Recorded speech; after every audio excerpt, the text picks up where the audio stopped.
साहित्य या समाज, जहाँ होती है हर मुद्दे पर बात, विचार है, विमर्श है, हल है, निष्कर्ष है, हर सवाल का हाजिर है जवाब, जिससे जुड़ा है परंपरा संस्कृति, संप्रति संप्रति संप्रति संप्रति।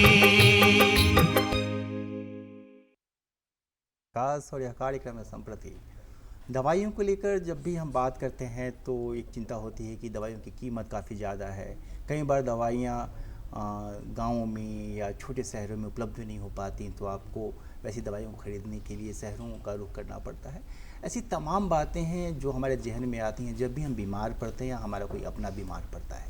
तो आज के कार्यक्रम में हम इन्हीं बातों को समझने की कोशिश करेंगे और ख़ासकर हमारा फोकस होगा कि जो प्रधानमंत्री की अमृत योजना है या जो दवाई की दुकानें खुली हैं जहाँ जेनरिक दवाइयाँ मिलने लगी हैं, वहाँ किस तरह की उपलब्धता है इन सब चीज़ों पर। और इस पर बात करने के लिए मैं खास मेहमान को बुलाया है। हम स्वागत करते हैं सुमंत कुमार तिवारी साहब का, जो उपनिदेशक हैं औषधि विभाग में झारखंड सरकार के, और अमन कुमार जी का, जो मुख्य चैनल विशेषज्ञ हैं। और हम इनको बार बार तंग करते रहते हैं अपने कार्यक्रम में, क्योंकि बात दो तरफा हो और हम हर वो सवाल ले पाएँ जिनका नाता आपसे है। सर, आप दोनों ही लोगों का स्वागत है हमारे कार्यक्रम में। धन्यवाद। सर, पहले तो हमें ये समझाइए कि जो प्रधानमंत्री जी की जो जन औषधि अमृत योजना है, ये क्या है और कैसे कैटर करती है लोगों को? ये योजना जो प्रधानमंत्री जन औषधि की है, ये योजना आम आदमी के पहुंच से दवाइयों का जो दूर चला जा रहा था, एलोपैथिक दवाई, तो इसको जो इसकी लागत कम आती थी और मार्जिन ज़्यादा होने की वजह से ये सरकार ने आम आदमी के सुलभ और अफोर्डेबल और एफिकेशियस दवाई आम आदमी तक पहुँचे, इसके लेके कम दाम हो। और हर आदमी आजकल जीवन यापन बढ़ गया है। लोग पहले 60 साल में ये ख़त्म हो जाते थे, आज के दिन में मृत्यु दर जो है वो लगभग 72-73 साल हो गई। तो ये दवाइयों का ही ये है कि जो ओल्ड एज में जो दवाई होता है उसको खाने से ज़्यादा दवाई के खर्चा है, इस खर्चा को कम करने के लिए प्रधानमंत्री जी की महत्वाकांक्षी योजना है, जिसका देश भर में काफ़ी लोकप्रिय योजना है। आम आदमी इससे फ़ायदा उठा रहे हैं, उनके बचत में बहुत अच्छी बेनिफिट है आम जनता को, और दवाई भी सुलभ उपलब्ध है हर कोना में। अच्छा, जैसे झारखंड में हम लोगों ने सुना कि मुख्यमंत्री जन औषधि केंद्र योजना है, ये क्या है सर? हाँ, ये मुख्यमंत्री औषधि सुलभ केंद्र करके पंचायत स्तर पर एक योजना है जो झारखंड के लिए स्पेसिफिक यहाँ की राज्य सरकार ने की है कि सुदूर गांव देहात में दवाई का दुकान नहीं होने की वजह से ग्रामीण को दवाई की उपलब्धता सुनिश्चित नहीं हो पाती थी ब्लॉक स्तर से निचले स्तर जाने में। तो उस तरह के ऐसे युवक जिनको दवाई का डिग्री और ये नहीं, उनको कुछ गिने चुने OTC दवाई जो है, और उनको जिला स्टोर से उनको ग्रामीण स्तर पर उनको दवाई देने के एक मैसेंजर के तौर पर उनको नामित किया गया, जिसका नाम है मुख्यमंत्री औषधि सुलभ केंद्र करके स्थापित हुआ है। लगभग 800 राज्य में उस तरह के लोगों को नामित किया गया माननीय मुख्यमंत्री के योजना के द्वारा। तो वहाँ से दवाइयाँ मिल रही हैं? दवाइयाँ मिल रही हैं। ठीक है सर।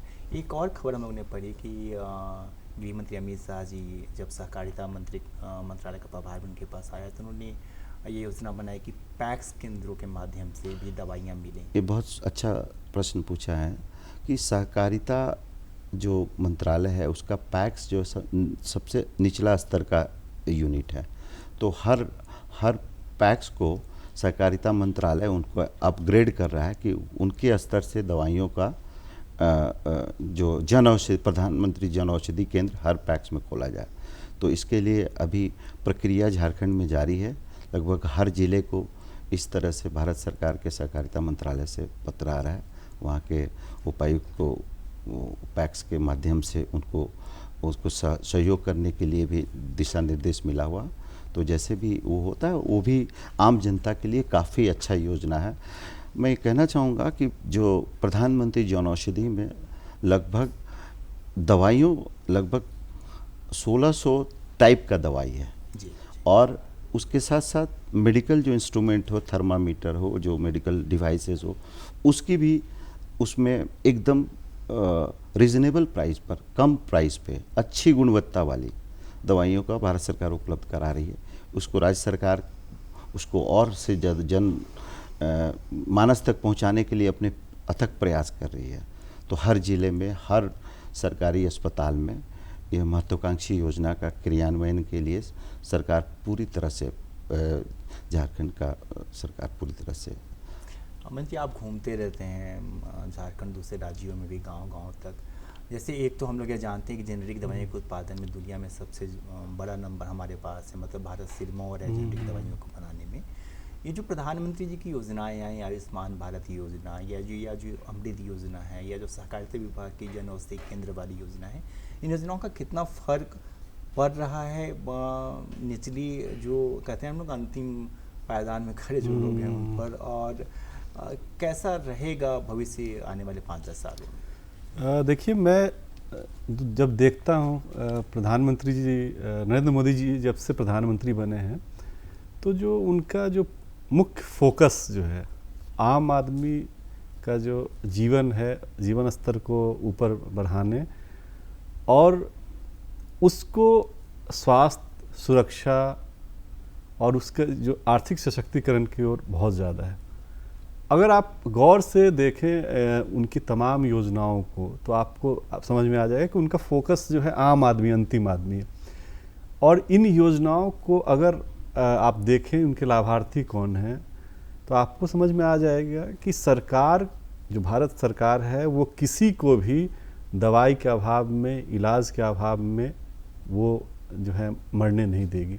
शायद इसी वजह से जब से नरेंद्र मोदी जी प्रधानमंत्री बने, वो हर राज्य में मेडिकल कॉलेजों की संख्या जो है लगभग दोगुनी हो गई। हमारे झारखंड जैसे पिछले राज्य में भी आप देखें तो मेडिकल कॉलेज जो हैं हजारीबाग में, दुमका, कोडरमा में पाइपलाइन में है, इसके अलावा एम्स खुला, प्राइवेट, मतलब आप देख रहे हैं कि मेडिकल इंफ्रास्ट्रक्चर को मजबूत बनाने की दिशा में वो लगातार काम कर रहे हैं। और एक शायद क्योंकि प्रधानमंत्री जी खुद बहुत नीचे से उठ के आए हैं, प्रधानमंत्री बने, तो वो शायद गरीबों का वो दर्द जानते हैं कि कैसे गरीब आदमी जब दवाई लेने जाता है तो किन किन मुश्किलों का उसको सामना करना पड़ता है। आप में, हम में, सब लोग हम लोग जो हैं गांव से आए हुए हैं, पता है कि कैसे जेवर बेच के, गाय बैल बेच के लोग इलाज कराते हैं और दवाइयाँ जो खरीदते हैं। तो ये स्थिति नहीं रहे, इसके लिए लगातार काम हो रहे हैं। आयुष्मान भारत योजना बहुत सफल है। जन औषधि भी आप समझिए ना कि कई दवाएं ऐसे जो 80% तक जो है वो सस्ती दवाएं मिलती हैं। अमृत के जो फार्मेसी का कॉन्सेप्ट है भारत सरकार का, उसमें भी जो है ब्रांडेड दवाइयाँ वो 30 से 35-40% सस्ती दवाएं मिलती हैं। तो सरकार, भारत सरकार का फोकस है कि आदमी जो है वो पैसे के अभाव में लाइलाज नहीं रहे। तो मैं तो राज्य सरकार से भी अनुरोध करूंगा कि जो ये अमृत फार्मेसी का है या जन औषधि के जो केंद्र है वो ज़्यादा से ज़्यादा संख्या में खुले, ताकि, क्योंकि झारखंड बहुत पिछड़ा हुआ राज्य है, बहुत गरीब लोग हैं यहाँ पे, बहुत सुदूरवर्ती क्षेत्रों में रह रहे हैं। आप समझिए पैक्स के माध्यम से अगर सस्ती दवाएँ वहाँ पर मिलने लगेंगी तो कितना फ़ायदा होगा। हर सरकारी अस्पताल में अमृत फार्मेसी के तहत जो है वो काम होना है। अभी राज्य में बहुत जगह नहीं, झारखंड में अभी कुछ ही जिले हैं, जैसे देवघर और रांची में सुविधा है, आपको तिवारी जी ज़्यादा बताएंगे। तो अगर ये रांची में 2 जगह, जी, रांची सदर अस्पताल और रिम्स में है। हाँ, अगर एक ये सदर अस्पताल में है और एक रिम्स में है। मैं इनसे ही बोलूँगा कि इसके बारे में सर बताएं कि कैसे इसको बेहतर हो सकता है। इस देखिए, ये जनऔषधि है, ये पिछले 7-8 साल से जनऔषधि सरकारी व्यवस्था में चल रहा था, बट एक समय में जो सरकार की जो जहाँ पे इसके किसी जगह पे सब अवेलेबल नहीं हो पा रहा था, मैन पावर जो रिस्ट्रक्चरिंग की वजह से न, तो इसको अब सरकार ने एक मॉडल चेंज किया है। हर ज़िले में आउटसोर्सिंग करके टेंडर के माध्यम से वैसे लोगों को सरकारी अस्पताल में जन औषधि दुकान के खोलने की इजाज़त दिया जा रहा है डीसी के नेतृत्व में, कि उनका सेल्फ सस्टेनेबल हो और उनको अनुदान जो है भारत सरकार दे, और उसमें जो जन औषधि की समूची दवाई, ये ऐसा देखा गया था पिछला जो एक्सपीरियंस है कि एक जगह जन औषधि सरकारी अस्पताल में है, बट वहाँ पे 100 मेडिसिन है, जबकि 1600 मेडिसिन एट टाइम रहना चाहिए। तो डॉक्टर का प्रिस्क्रिप्शन को सर्व करने के लिए समूची दवाइयाँ नहीं मिल पाती थी, इसलिए जनमानस को बाहर के प्राइवेट दुकानों पर जाना पड़ता था। अभी जब से सरकार ने इस निर्णय लिया है, झारखंड सरकार ने, कि हर जिलों में जन औषधि के, चाहे वो प्राथमिक स्वास्थ्य केंद्र हो, चाहे वो रेफरल हॉस्पिटल हो, चाहे जिला अस्पताल हो, सब जगह ऑलमोस्ट टेंडर हो चुकी है।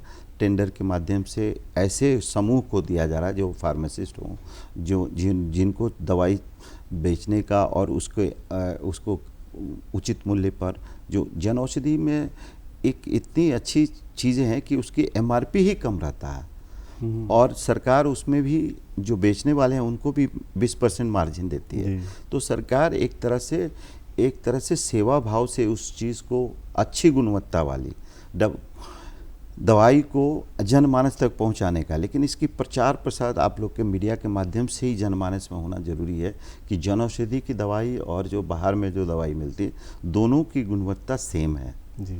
ये गुणवत्ता को लेके जो भ्रम है, ये नहीं होना चाहिए जनता में। जो दवाई बाहर के दुकान में ज़्यादा दाम में मिले, वही जन औषधि में अच्छी गुणवत्ता की दवाई कम दाम में इस चीज़ को ले गए। और जो समझदार जो कंज्यूमर हैं उनको ये बात पता है, इसीलिए ग्रामीण सुदूर स्तर पर भी लोगों को प्रचार प्रसार होना चाहिए। अब अमृत का अपनी योजना, अमृत योजना भारत सरकार का स्वास्थ्य मंत्रालय का योजना है। इसमें वैसे दवाई जो लाइफ सेविंग ड्रग है और जो ऑपरेशन में या लाइफ सेविंग ड्रग के तौर पे जाना जाता है, और दवाइयाँ काफ़ी महंगा होती है, कैंसर की, हेपेटाइटिस की, और जो तो उस तरह की दवाइयों का दाम आम आदमी के रीच से ज़्यादा होता है। तो उसको भारत सरकार ने अपने ही, वो अमृत फार्मेसी वो फ्रेंचाइजी मॉडल पे नहीं चलता, सरकार ही अपना स्टोर खोलती है, सरकार के ही लोग उस स्टोर को चलाते हैं, और 24 घंटा उस स्टोर के ओपनिंग रहती है। तो अभी रिम्स में, देवघर एम्स में और रांची सदर अस्पताल में अमृत फार्मेसी खुला है। आगे हर मेडिकल कॉलेज में और जो हर सदर अस्पताल में सरकार को खोलने का महत्वाकांक्षी झारखंड सरकार इसमें काफ़ी, हेल्थ एक ऐसा चीज़ है, भारत सरकार जितना करती दुगना उत्साह से झारखंड सरकार भी उसको लागू करने के प्रयास कर रही है। जो भी योजना हो रहा है, चाहे वो आयुष्मान भारत के तौर पे हो, चाहे वो जन औषधि हो, चाहे वो अमृत फार्मेसी हो, हाथों हाथ झारखंड सरकार प्रोएक्टिव अप्रोच से लेती है और पूरी योजना को धरातल पर। प्रक्रिया टेंडर में थोड़ी सी विलम्ब हो जाती है क्योंकि प्रक्रिया जटिलता के कारण, तो इस पर अनुभव के आधार पर हम कह सकते हैं कि इसको और सरल बनाने की ज़रूरत है, जिससे अधिक से अधिक लोग लाभान्वित। मुझे तो लगता है कि ये शायद हर ब्लॉक तक पहुंचना चाहिए। ये योजना झारखंड सरकार ने ऑलरेडी इसको बना के अधिसूचना जारी कर चुके हैं। झारखंड सारा जिला के उपायुक्त को इस संबंध में माननीय अपर मुख्य सचिव के द्वारा सबको निर्देशित किया जा चुका है माननीय तो ये योजना काफ़ी झारखंड सरकार इसके प्रति पूरा लगन के साथ लोगों को ये करी। और जहाँ भी कहीं कोई दिक्कत आ रहा है तो वहाँ पे इसके दाम को लेके भी ये है। अब एक NPPA का गठन हुआ है जहाँ पे दवाई के दाम को ऐप के सही दाम ऐप करके एंड्रॉयड पे और एप्पल पे ऑपरेटिंग सिस्टम पे आया है। वो ऐप के माध्यम से आप दवाई का सही दाम, उसके चीज़ों को हर कंज्यूमर अपना देख सकता है, जहाँ पे मिलेगी उसका लोकेशन, उसका घर बैठे बैठे भी उसकी जो ऐप के थ्रू घर बैठे भी मंगा सकता है। उसका नाम है साया केयर ऐप। जी, साया केयर। हाँ, साया केयर ऐप है। वो भी दवाई जो है घर बैठे बैठे उस जेनरिक दवाई को ऑर्डर कर सकता है। मैं खासकर उन पेशेंट को कहूँगा जो लाइफ लॉन्ग दवाई खाते हैं, जैसे हृदय रोग के जो हाइपरटेंसिव जो मरीज हैं, चाहे वो मधुमेह डायबिटीज़ के मरीज हैं, उनको एक बार दवाई लिखा गई तो मेंटेनेंस लाइफ लॉन्ग चलता, उनके लिए ये रामबाण है। इसके जो उनके घर तक दवाई पहुंचेगी, उनको उस ऐप पे जाके अपना दवाई का क्वांटिटी जेनरिक नाम में करना है और फेयर प्राइस टेंडर करना, घर उनके घर तक पहुंचेगी दवाई। अच्छा सर, एक चीज़ और बताइए, जैसे क्या होता है कि जो सामान्य दवाई की दुकानें हैं वहाँ आदमी जाता है, कहता है कि हमको पैरासीटामोल चाहिए, कोई भी दवा वो दुकानदार उनको दे देता है, फिर वो खरीद कर अपना खा लेते हैं। जो ये सरकारी दुकानें हैं, चाहे वो अमृत योजना की तरह तहत हों या जो मुख्यमंत्री स्वास्थ्य सुलभ योजना उसके तहत हों, यहाँ पे क्या दवा लेने के लिए डॉक्टर का प्रिस्क्रिप्शन, उनका पुर्जा जरूरी होगा, या वहाँ भी जाकर आदमी कहेगा कि नहीं हमको ये वाली दवा चाहिए तो दवा नहीं? ये आप जो बोले बहुत अच्छा प्रश्न है। सब दवाई दुकानदार बिना प्रिस्क्रिप्शन का नहीं है। जो दवाई की जिसको सेल्फ मेडिकेशन से उस दवाई की उपयोग के वजह से उसका दुरुपयोग शुरू हो जा रहा है। अगर जो मान लीजिए कि कोई आदमी अपने से एंटीबायोटिक खरीद के बिना डॉक्टर के सलाह के खाता है, तो वो एंटीबायोटिक उसके बॉडी में रेजिस्टेंस कर जाती है। अब कम्युनिटी में वो एंटीबायोटिक अंडर डोज या ओवर डोज खाने के बाद अगर जो उसकी सही से डोज जो है ना, डॉक्टर को दवाई कब पेशाब से निकलता है उसके आधार पर डोज तय किया जाता है। अगर जो कोई दवाई 2 बार खाना है तो ये डॉक्टर ही तय करते हैं दवाई को 2 बार, लेकिन आम मरीज अपने से दवाई लेंगे और एक ही टैबलेट खाए और वो आधा उसका बैक्टीरिया मरा, आधा उसके बॉडी में रह गया, तो वो बैक्टीरिया अपने आप को डिफेंसिव हो जाता है और वो बैक्टीरिया फिर उस दवाई के विरुद्ध में रेजिस्टेंस हो जाता है। तो ये बहुत ही ज़रूरी है कि जब भी एंटीबायोटिक या इस तरह के कोई भी दवाई दुकानदार बिना डॉक्टर के पुर्जा के कोई एंटीबायोटिक नहीं बेचता, ये हमारा कहना है। और कोई भी कंज्यूमर को डॉक्टर के सलाह लेना चाहिए और तभी इस तरह की दवाइयाँ जो शेड्यूल H1 में आती हैं, इनके लिए अलग से ड्रग एंड कॉस्मेटिक एक्ट में schedule H1 to be sold on registered medical prescription practitioner, इस तरह का कानून है और इसको पालन करना चाहिए। ये पूरे विश्व भर में एंटीबायोटिक का रेजिस्टेंस को लेके सारे जो हेल्थ एक्सपर्ट हैं उनका कहना है कि एंटीबायोटिक का इस्तेमाल जो है वो डॉक्टर के सलाह पे ही करना चाहिए। मतलब इसके लिए उनको पुर्जा की जरूरत है। एक चीज़ और समझा दीजिए कि जैसे कई बार क्या होता है कि हमने दिखाए, बगल में मैं बीमार हुआ, मेरे बगल में एक डॉक्टर है, वो प्राइवेट ही हैं सौभाग्य से या दुर्भाग्य से, तो हमने उनको दिखा लिया। अब जो डॉक्टर सरकारी अस्पताल नहीं पहुंच पाया, जो मरीज, पुर्जा लिखने के लिए कोई सरकारी की ज़रूरत नहीं है। डॉक्टर जो हैं वो मिनिमम क्वालिफिकेशन MBBS है, उनकी रजिस्ट्रेशन होती है medical council of state, medical council, वो रजिस्टर्ड मेडिकल प्रैक्टिशनर उन्हीं को कहते हैं जो मिनिमम MBBS हों। वो अपने सादा पर्चे पर भी लिख के देते हैं तो भी दवाई दुकानदार उनको दवाई देंगे। उसके लिए सरकारी डॉक्टर होना जरूरी नहीं है।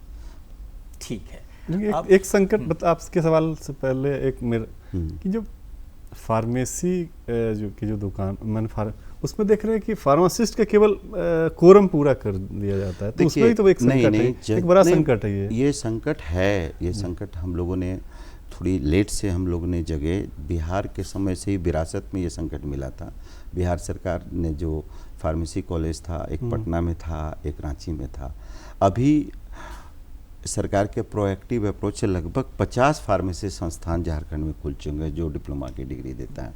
8 संस्थान हैं जो डिग्री देती हैं, बी फार्म 5-4। तो इस तरह से यहाँ संस्थान पहले कम थे और 2-3 संस्थान थे, अब झारखंड में 50। तो अब हर साल लगभग आपको 4000 फार्मासिस्ट जो डिप्लोमा पास करके निकल रहे हैं, उनसे फार्मासिस्ट की जो कमियां थी वो धीरे धीरे अपने, अब हर दुकान में आपको एक फार्मासिस्ट मिलेगा। जो फार्मासिस्ट आप पहचान नहीं पाएंगे कि ये फार्मासिस्ट है, लेकिन हम आपको किसी भी दुकान में जाके देखेंगे तो ये फार्मासिस्ट के बगैर उनके। अभी हाल ही में एक व्यक्ति ने मुझे बताया कि उसको गलत दवाई दे दी गई थी, तो मुझे लगता है इस संकट इसी वजह से नहीं, गलत दवाई दे दी गई तो उसके वो दुकान की प्रॉब्लम है, वो इंडिविजुअल प्रॉब्लम है। सब जगह देखिए, एक दुकान भरा है तो गलत दवाई, या तो कभी कभी क्या होता है प्रिस्क्रिप्शन, अगर जो पढ़ने में भी, हैंड राइटिंग में भी और पढ़ना में भी अंदाज से प्रिस्क्रिप्शन का जो होता है, 1-2 वर्ड पकड़ के दवाई का, अब एक ही दवाई का सिनोनिम्स नेम है, कोई दूसरा इंडिकेशन है, कोई दूसरा है, इस तरह का वन मैन सिंड्रोम कहीं कहीं आता है। उसको हमारा ड्रग विभाग उसको स्मूथली हैंडल करता है। इस तरह के हमारे यहाँ भी कंप्लेन आते हैं और इसकी फलाफल मिलती है। दुकानें के लाइसेंस निलंबित होता है, सस्पेंड होता है, कैंसिल होता है।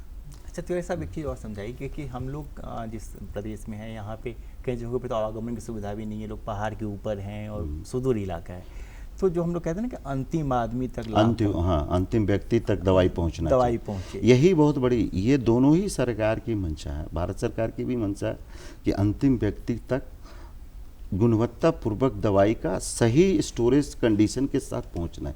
ये लक्ष्य है दवाई का। दवाई का मतलब ये नहीं हुआ कि दवाई राशन के तरह लोड करके टेम्पो पे 5 दिन के बाद जा रहा है। दवाई का मतलब है कि उस समय पे डिलीवरी पे उसकी जो रिक्वायरमेंट है उस समय। इसी को लेके जो सुदूर देहात हैं, जो जंगल में जो जनता रहती है, जहाँ पे दवाई का बाजार का कुछ न, वहाँ पे भी उसके जो पंचायत में दवाई मुख्यमंत्री सुलभ औषधि सुलभ केंद्र जो स्थापित किए गए, लगभग 800 खुल चुका है और लगभग झारखंड में लगभग 400 के आसपास जन औषधि केंद्र है। तो ये पूरी योजना जो है ना एक तरीक़ा से ज़मीनी स्तर पर है। इसके लिए मास का जो ये होना जरूर चाहिए, मास अवेयरनेस। यही इसी में जो थोड़ी सी ये आ रही है कि आम जनता, आपके माध्यम से आपके सब दर्शकों को हम बताना चाहेंगे कि जहाँ भी आपको दवाई चाहिए, अपने पंचायत में कोई ना कोई दवाई हो दुकान होगी और वो आप ही के बीच का कोई आदमी होगा, नहीं होगा तो वो अगले दिन आपको जिला से लाके आपको देगा दवाई। ये योजना है सरकार की। तो इस तरह से कहीं भी किसी भी आम आदमी को कोई दवाई की उपलब्धता नहीं होती है, तो वहाँ पे उस पंचायत में पैक्स के माध्यम, पैक्स भी आप देख रहे हैं कि एक तरह से पंचायत स्तर, ब्लॉक स्तर का चीज़ है। वहाँ पे सहकारिता मंत्रालय जन औषधि खोल रहा है, लेकिन ये होने में थोड़ा समय लगेगा क्योंकि किसी पैक्स में फार्मेसिस्ट की उपलब्धता नहीं है, जिसकी वजह से वो ज़मीन पर नहीं आ रहा। तो मतलब हम लोग ये समझें कि अगले 1 साल या 2 साल के बाद स्थिति काफ़ी बिल्कुल दवाई के एक तो सबसे पहले आपको रवि जी हम बताना चाहेंगे कि हमें फ़ख्र होती है कि हम दुनिया में 10 दवाई बिकता है तो जिसमें 4 हमारा बनाया हुआ, मेड इन इंडिया। ये दुनिया के, हम हर थाली में एक व्यंजन नहीं दुनिया को पहुंचा सकते, लेकिन हर गोली, हर 10 में से 4 जो डोजेज फॉर्म हो, सिरप हो, चाहे वो इंजेक्शन हो, चाहे वो टैबलेट हो, वो मेड इन इंडिया होती है। तो हमारे पास में इतने, हमने कोविड पीरियड में दुनिया को ये डिप्लोमेसी दिखा दिया कि दवाई से हम दुनिया का मन को जीत पाए। हम लोगों ने दवाई एज ए एम्बेसडर के तौर पर, सरकार ने कोविड वैक्सीन, और दुनिया का सबसे ज़्यादा वैक्सीन प्रोड्यूसर, हम दुनिया के सबसे ज़्यादा दवाई प्रोड्यूसर हैं। हम 200 देश से ज़्यादा को दवाई देते हैं, किसी भी बड़ी देश को। अमेरिका में भी सबसे ज़्यादा जो दवाइयाँ अमेरिकन लोग खाते हैं, चाहे यूरोप के लोग खाते हैं, सब मेड इन इंडिया होती है। हम जेनरिक सबसे ज़्यादा बना रहे हैं, जेनरिक बनाते हैं, और वो जेनरिक जो वर्ल्ड क्लास जेनरिक, सिर्फ जेनरिक नहीं बना रहे हैं, हम वर्ल्ड क्लास जेनरिक बना रहे हैं, ग्लोबल स्टैंडर्ड का जेनरिक बना रहे हैं। हमारे स्तर पर हमारे दवाई में कहीं विदेश में कोई तरह का खांसी में कोई तरह का, हमारी सरकार प्रोएक्टिवली उस जगह को, उस बैच को, उसमें रॉ मटेरियल कहाँ से आया, कैसे इम्प्योरिटी हुआ, कैसे किसी पेशेंट के साथ साइड इफेक्ट, उसकी पूरी इन्वेस्टिगेशन होती है और उसकी फास्ट कोस्ट ट्रायल है। झारखंड में भी दवाई के केस को 6 महीना, साल भर के अंदर में ट्रायल को ख़त्म करके कन्विक्शन हुई है। हमारे यहाँ दवाई में 25 साल की सज़ा हुई है, 10 साल का 20 लोग गए हुए हैं 10 साल जेल में, 25 साल की सज़ा है, ये रिकॉर्ड है। अभी तक कंबाइंड बिहार में 25 साल की दवाई में सज़ा नहीं हुई थी। तो ये तो बहुत शानदार काम है। हम आपको रिकॉर्ड पर ये बात कहना चाहेंगे कि कम से कम 20 आदमी को 10-10 साल की सज़ा हुई है। तो सज़ा ना हो, दवाई की कंज्यूमर दवाई खरीदे, उसकी बिल मांगे, उसकी जो बैच नंबर लेके, उसकी एक्सपायरी देखे और वो दवाई का दे। और अधिकतर दवाई के दुकानदार भद्र लोग हैं, वो हमेशा, लेकिन कुछ इनफिल्ट्रेट लोग जो असामाजिक लोग हैं उस लाइन में कभी कभी झोला से इधर के उधर करते हैं, वही लोग अक्सर। तो कृपया कभी भी झोला छाप किसी वेंडर से कोई दवाई, दुकानदार कोई दवाई नहीं खरीदे। जब भी खरीदे दवाई के ऑथराइज स्टॉकिस्ट से, ऑथराइज डीलर से खरीदें, कंपनी का बिल लें और तब अपने कंज्यूमर का सेवा करें। आपकी बहुत एक दवाई दुकानदार की एक समाज में बहुत बड़ी प्रतिष्ठा है। हर प्रोफेशन अपने समय के साथ बदलाव लाया, लेकिन अभी एक चैलेंज है दवाई दुकानदारों के लिए भी कि नशीली दवाई जो आज के युवा वर्ग कभी कफ सिरप और इस तरह से दवाई से ये हो रहा, इस तरह की दवाइयाँ कतई नहीं बेचें बिना डॉक्टर के प्रिस्क्रिप्शन के। इससे युवा वर्ग, स्कूल चिल्ड्रेन सब प्रभावित हो रहे हैं और बिना डॉक्टर के प्रिस्क्रिप्शन का इस तरह की दवाई पकड़ी जाती है तो जैसा कार्रवाई पास्ट में हुआ वैसी कार्रवाई आगे होगी। ये सरकार की मंशा स्पष्ट है। ठीक है सर, हमारे कार्यक्रम में सिर्फ 1 मिनट का वक्त है, तो मेरा कोई सवाल नहीं है। आप जनता को कोई अपील करना चाहते हो तो प्लीज़ करिए। जनता के आपके माध्यम से आपके सारे दर्शक को हम ये कहना चाहेंगे कि ये आपके इन्वॉल्वमेंट से हमारी जागरूकता आएगी, हमें पता होगा कि कहाँ पे, तो आप बेहिचक अपनी जो कोई भी ग्रीवांसेस होता है, चाहे दवाई हो या रात में कहीं की कोई दवाई नहीं मिलता हो जो आपको रिक्वायरमेंट है, हम पूरे डॉक्टर को आपके माध्यम से अपील करना चाहें, कहीं भी दवाई की स्कार्सिटी हो, कृपया दवाई विभाग के जो स्वास्थ्य मंत्रालय के विभाग में है उसको सूचित करें। हम आपको आश्वस्त करते हैं कि हम 48 घंटा में आपके जगह पे, आपके शहर में दवाई उपलब्ध हो जाएगी। सर आपका बहुत बहुत धन्यवाद। अहमद जी आपका भी धन्यवाद, आपने वक्त निकाला। मुझे पूरी उम्मीद है कि हम आप सब अगर सच में जागरूक हो गए तो हमें वो दवाइयाँ मिल जाएंगी सस्ती कीमत पे जिसकी हमें ज़रूरत है। और जैसा कि तिवारी साहब ने कहा कि दवा दुकानदारों को भी सतर्क रहना चाहिए कि दवाइयाँ जो हैं प्रिस्क्रिप्शन के बाद ही दें। अब मुझे इस कार्यक्रम को रोकने की इजाज़त दीजिए। अगले 27 दिन इसी वक्त आपसे फिर मुलाकात होगी। नमस्कार। धन्यवाद।